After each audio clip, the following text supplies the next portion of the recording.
খালেদা জিয়ার জানা যায় আমাদের প্রতিবেশী সার্ক রাষ্ট্রভুক্ত 5টা দেশের মন্ত্রী পর্যায়ের পাকিস্তানের স্পিকার এসছেন, ইন্ডিয়ার ফরেন মিনিস্টার এসছেন, নেপালের ফরেন মিনিস্টার এসছেন, মালদ্বীপের শ্রীলঙ্কার ফরেন মিনিস্টার এসছেন এবং মালদ্বীপের এডুকেশন মিনিস্টার এসছেন। তাদের মধ্যে 3 জন প্রধান উপদেষ্টার সাথে কথা বলেছেন। সে হচ্ছে পাকিস্তানের স্পিকার, কালকে নেপালের ফরেন মিনিস্টার এবং আজকে দুপুরে মালদ্বীপের এডুকেশন মিনিস্টার এবং একটু পরে শ্রীলঙ্কার ফরেন মিনিস্টার দেখা করবেন। তো তাদের সবার সাথে প্রধান উপদেষ্টার একই মেসেজ ছিল, সেটা হচ্ছে যে সার্ককে আমাদের যে করে হোক রিভাইভ করতে হবে।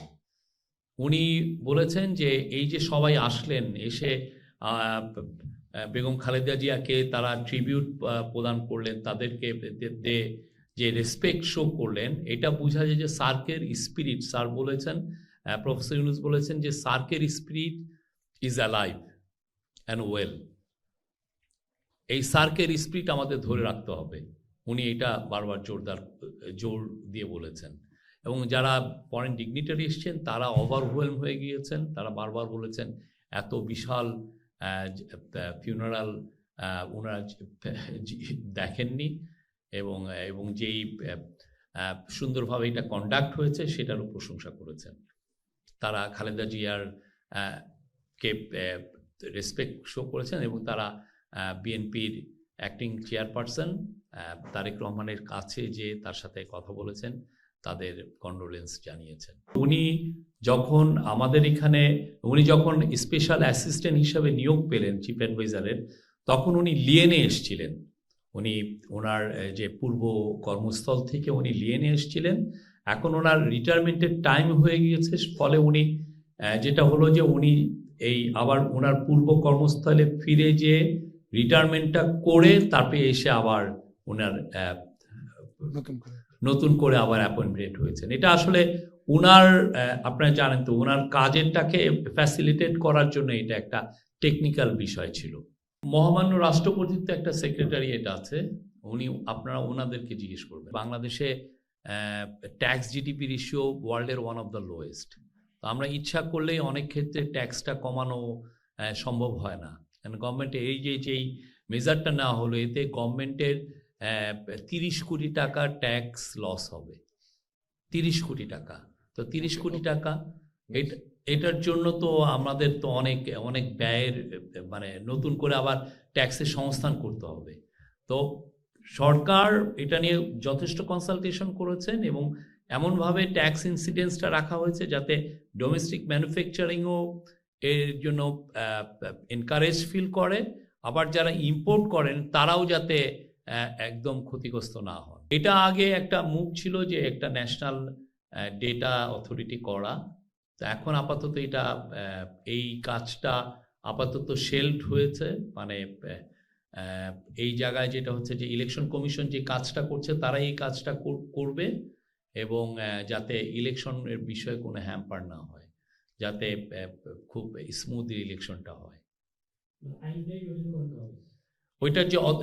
ওইটার যে একটা যে ক্যাবিনেটের যে ডিসিশনটা সেটা বাতিল করা হয়েছে। আমরা পারসিস্টেন্টলি কিছু কমপ্লেন পাচ্ছিলাম সৌদি অথরিটির কাছ থেকে যে সরকারি ব্যবস্থাপনায় যারা যান, এখন আপনারা জানেন বাংলাদেশের থেকে যারা হজে যাচ্ছেন তার মাত্র 6% সরকারি ব্যবস্থাপনায় যান, বাকি 94% যাচ্ছেন বেসরকারি ব্যবস্থাপনায়।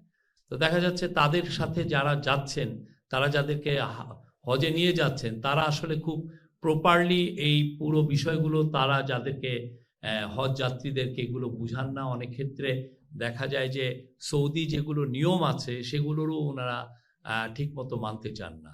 তো এই বিষয়গুলো যাতে খুব স্ট্রিক্টলি এনফোর্স করা হয়। হ্যাঁ, কিছুদিন আগে যেটা হয়েছে যে এক যাত্রী হজে গিয়েছেন, একজন নারী মুসলিম, উনি ওইখানে যে দেখালো ওইখানে উনি বাচ্চা প্রসব করেছেন। তো বিষয়গুলো অনেক কিছু ওঠে, সেগুলো যাতে আগের থেকেই তাদের হেলথ ভালো মতো চেক আপ করা, এগুলো যাতে খুবই স্ট্রিক্টলি মনিটর করা।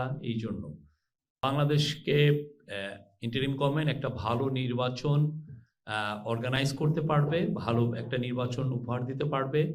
আমরা আশা করছি এটা বাংলাদেশের one of the best election হবে, ফ্রি, ফেয়ার,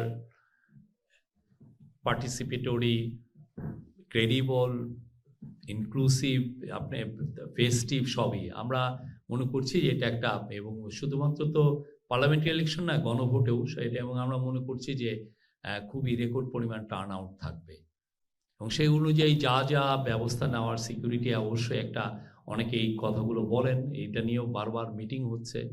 আমাদের তরফ থেকে হায়েস্ট অ্যাটেনশন দেওয়া হয়েছে এই বিষয়ে। মেডিকেলের যে ক্যান্টিনের সিগারেট, এই বিষয়ে আপনারাই রিপোর্ট করেন, এগুলো আপনাদের রিপোর্টের মাধ্যমে আমাদেরকে আরও অ্যাওয়ারনেস বিল্ড আপ করেন। আর অন্যান্য সিগারেটের যে বিষয়গুলো বললেন, দামের যে পার্থক্য, এটা আমরা মনে করি যে আপনার ন্যাশনাল বোর্ড অফ রেভিনিউর অ্যাটেনশনে নিয়ে আসেন এই পুরো বিষয়টা। অবশ্যই আমরা তো চাই যে টোবাকোর থেকে ভালো ট্যাক্স আদায় হওয়ার জন্য, যাতে সেই ট্যাক্সের টাকাটা আমরা আরও আমাদের হেলথ কেয়ারে ব্যয় করতে পারি। বাংলাদেশের ভোটাররা যথেষ্ট অ্যাওয়ার আছে গণভোটের বিষয়ে, তারা জানেন। অনেকে এই তাদেরকে আন্ডারমাইন করতে চান, কিন্তু আমরা জানি তারা খুব ভালো হয়। এখন বাংলাদেশের 90% লোকই যারা আন্ডার এজ, তারা ছাড়া সবাই কিন্তু সোশ্যাল মিডিয়া ইউজ করেন, অনেকেই ইউজ করেন, এবং তারা দেখেন যে, ফলে সোশ্যাল মিডিয়াতে কিন্তু এটা পুরোপুরি সবাই দেখছেন যে কিভাবে গণভোট দিতে হবে, কি কোন ইস্যুগুলো নিয়ে গণভোটগুলো হচ্ছে, পুরো জিনিস। আমি গ্রামে নিজে গিয়েছি, আমি দেখেছি যে, আর সবাই তো এটাকে একটা প্যাকেজ হিসাবে দেখছেন যে এটার পক্ষে কি নাকি বিপক্ষে, আপনার কি রিফর্মের পক্ষে নাকি রিফর্মের বিপক্ষে, তো সেইভাবেই তারা নিচ্ছেন। এরকম বাইরের দেশে আরও অনেক, এখানে তো 4টা কোশ্চেন, অন্যান্য অনেক দেশে আছে যে অনেক বেশি কোশ্চেন থাকে।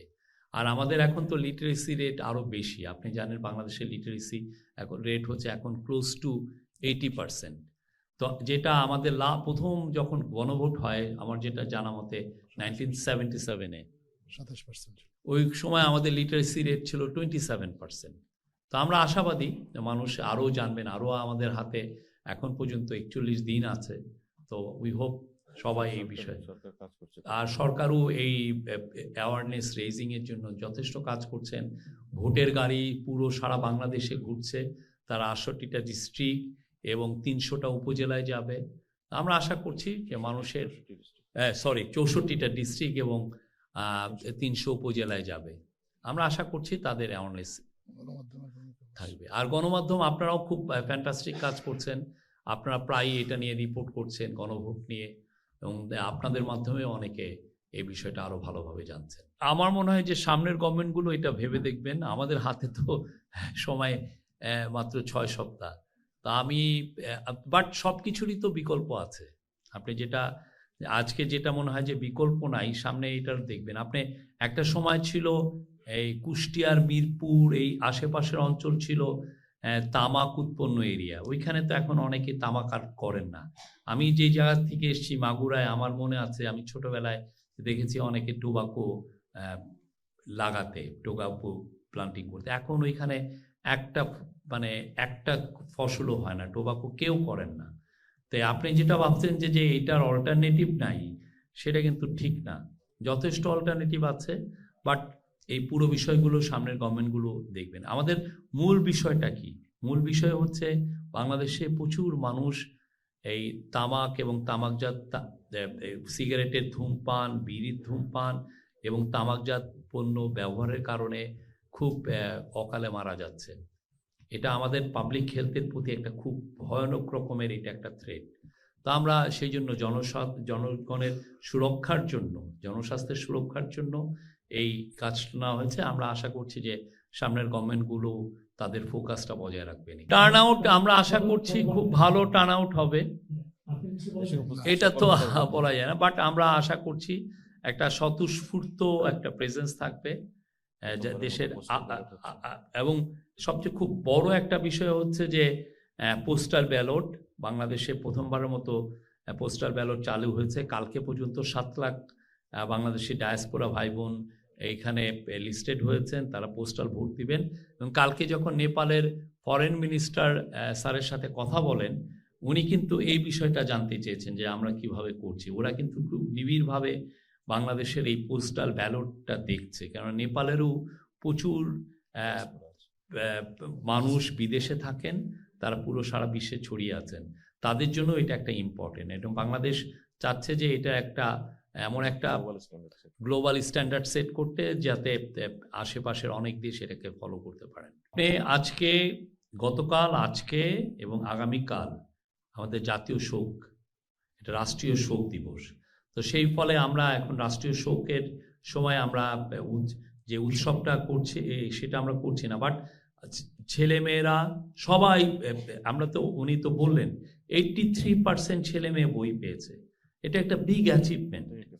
হ্যাঁ, আমার তো মনে হয় যে অভিভাবকরা বরং এইবারের বই পাওয়াটাকে ওনারা সেলিব্রেট করবেন, যে এত চ্যালেঞ্জ সত্ত্বেও যে আমরা বইটা তাদের কাছে, 83% বই তাদের কাছে, তাদের ছেলে মেয়েদের কাছে আমরা নিয়ে এসে পেরেছি ডে 1 থেকে। এটা তো বিগ অ্যাচিভমেন্ট। আমি জানি না আপনাকে কোন অভিভাবক বলেছেন